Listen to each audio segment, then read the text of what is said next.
So recently I read Perfume, The Story of a Murderer by Patrick Suskind, and I was captivated by it, like truly engrossed. There were parts when I was thinking, what in God's name am I reading? But there is something so undeniably spellbinding about it, and it's going to stay with me for a while. So like I usually do when I finish a good book, I went online to dig for some interesting facts about the book or the author, and then I saw that someone mentioned it was Kurt Cobain's favourite book, and I thought, oh, neat. And then about 20 seconds later it hit me. I wouldn't say I'm an expert on them, but I am a big Nirvana fan, and In Utero happens to be my favourite album of theirs. There was always one song that I acknowledged as a fantastic track, but I couldn't for the life of me tell you what it was about. And that song was Scentless Apprentice. And now it all makes sense. So Perfume is a tale set in 18th century France, and it follows the life of Jean-Baptiste Grenouille from birth, and he is born with the unnaturally outstanding sense of smell, better than any sniffer dog. Because of this incredible nose of his, he eventually, in young adulthood, becomes an apprentice to a very well-known perfumer in Paris. Now, the other rather odd thing about Grenouille is that he has no human scent of his own. His sweat, his hair, it has no smell. Hence, Scentless Apprentice. Grenouille has been able to identify and categorize every scent he has ever smelt and can recall them at a moment's notice for his own pleasure. But there is one scent where memory alone is not enough for him. He must possess it. And that is the scent of virginal young ladies. To capture this scent, he must murder these ladies. It's a grim tale, but I promise it is worth the read, especially for one of the most shocking endings I have ever come across. And now that you have that background info, let's dig into these lyrics. Like most babies smell like butter, his smell smelled like no other. He was born scentless and senseless. He was born a scentless apprentice. Grenouille's wet nurse only looks after him for a couple of weeks before basically begging Father Terrier to take him off her hands because she can sense that there is something not quite right about this baby. She believes he is possessed by the devil. One of her reasonings for this is he doesn't smell as babies smell because real babies smell like butter. Well, the wet nurse began, it's not all that easy to say because they don't smell the same all over, or they smell good all over. Father, you know what I mean. Their feet, for instance, they smell like smooth, warm stone.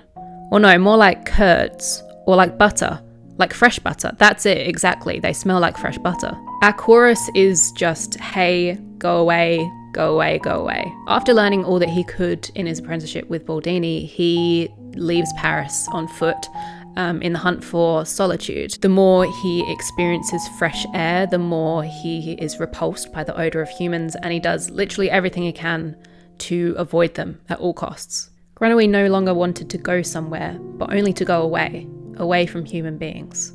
Perhaps this is a direct quote from Kirk, but it could just be the general mood of the tale. The chorus is screamed in quite a distressed way. It's very jarring and emotive, and it really reminded me of this part in the book where Grenouille wakes himself up out of a dream after realizing that he, in the dream, doesn't have a human scent.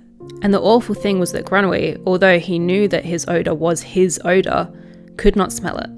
Virtually drowning in himself, he could not for the life of him smell himself. As this became clear to him, he gave a scream as dreadful and loud as if he were being burnt alive. The scream smashed through the walls of the purple salon, through the walls of the castle, and sped away from his heart across the ditches and swamps and deserts, hurtled across the nocturnal landscape of his soul like a firestorm, howled its way out of his mouth, down the winding tunnel, out into the world and far across the high plains of Sunflower, as if the mountain itself was screaming. And Grenouille awoke at his own scream. In waking, he thrashed about as if he had to drive off the odorless fog trying to suffocate him. He was deathly afraid. His whole body shook with the raw fear of death. Had his scream not ripped open the fog, he would have drowned in himself, a gruesome death. If that writing alone doesn't convince you to read this book, I don't know what will. Every wet nurse refused to feed him. This kind of touches on the theme of abandonment, which is something that Kurt himself struggled with. After his parents divorced, he was sort of passed between family members, so he never really had that real sense of home and safety, and I guess in that way he can relate to Grunowy. Electrolytes smell like semen. I won't go into this too much because I don't want to be demonetized, but essentially he can smell when someone has done the deed. I promise not to sell your perfumed secrets. So this reference comes from part 1 in the novel, where Grunowy decides to leave his apprenticeship, and to get his journeyman's travel papers, he has to agree to some rules with Baldini. He informed Grunowy that he was now willing to release him, but only on 3 conditions. First, he would not be allowed to produce in the future any of the perfumes now under Baldini's roof, nor sell their formulas to third parties. Second, he must leave Paris and not enter it again for as long as Baldini lived. And third, he was to keep the first 2 conditions absolutely secret. He was to swear this by all the saints, by the poor soul of his mother, and on his own honour. Grunowy, who neither had any honour nor believed in any saints or in the poor soul of his mother, swore it. He would have sworn to anything. He would have accepted any condition Baldini might propose because he wanted those silly journeyman's papers that would make it possible for him to live an inconspicuous life, to travel undisturbed, and to find a job. Everything else was unimportant to him. What kind of conditions were those anyway? Not enter Paris again? What did he need Paris for? He knew it down to its last stinking cranny. He took it with him everywhere he went. He owned Paris for years now. Not produce any of Baldini's top-selling perfumes, not pass on their formulas, as if he could not invent 1,000 others just as good and better, and when he wanted to, but he didn't want to at all. He did not in the least intend to go into competition with Baldini or any other bourgeois perfumer. He was not out to make his fortune with his art. He didn't want to live from it if he could find another way to make a living. He wanted to empty himself of his innermost being, of nothing less than his innermost being, which he considered more wonderful than anything else the world had to offer. And thus Baldini's conditions were no conditions at all for Grunowy. There are countless formulas for pressing flowers. Pressing flowers refers to enfleurage, which is a technique that he learns in Grasse, which is like the mecca for the French perfume industry. They press the flowers into animal fat, which allows the petals to like slowly and carefully die and gets the best scent out of them. And then the flowers and the fat are slowly heated to extract the purest essence. This is the technique that he eventually employs to extract the scent of his victims. Our last verse talks very heavily about death. I lie in soil and fertilized mushrooms, leaking out gas fumes made into perfume. You can't fire me because I quit. Throw me in the fire and I won't throw a fit. These lines are particularly haunting, given the way that Kurt's life ended. You can't fire me because I quit is hinting at taking things into your own hands to end something before someone else has the chance to. And I think this is Kurt's way of saying, I'll take myself out of this before the industry can, or before someone tarnishes my career. When he died, he wanted to be cremated, and he was.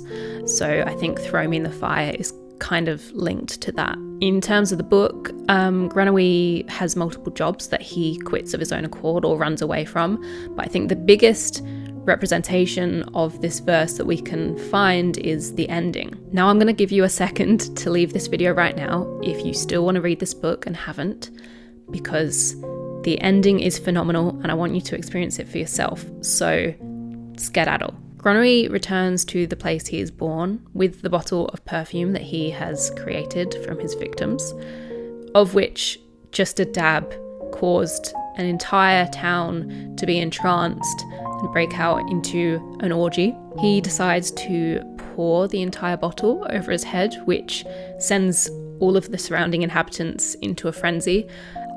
They rip apart his body and eat every last scrap of him. A heck of a way to quit before they fire you. Kurt claimed that he read this book at least 10 times in his life, and it's something that never left him. And I've got to say, I get it. This book sinks into your skin and creeps through your capillaries, and it's just amazing. And in this beautiful exchange, Nirvana have been able to do the same thing with Scentless Apprentice. Like I say with all my lyric analysis videos, I am super open to differing opinions, and I love seeing conversations being had in the comments, so please don't be afraid to get involved. If we haven't met before, hello, I'm Honor, and I'm really so proud of this little community that we're building here on YouTube. So if you would like to be a part of it, we would love to have you. And all you got to do is subscribe. I hope you have a lovely rest of your day, a lovely week, and I will see you next Friday.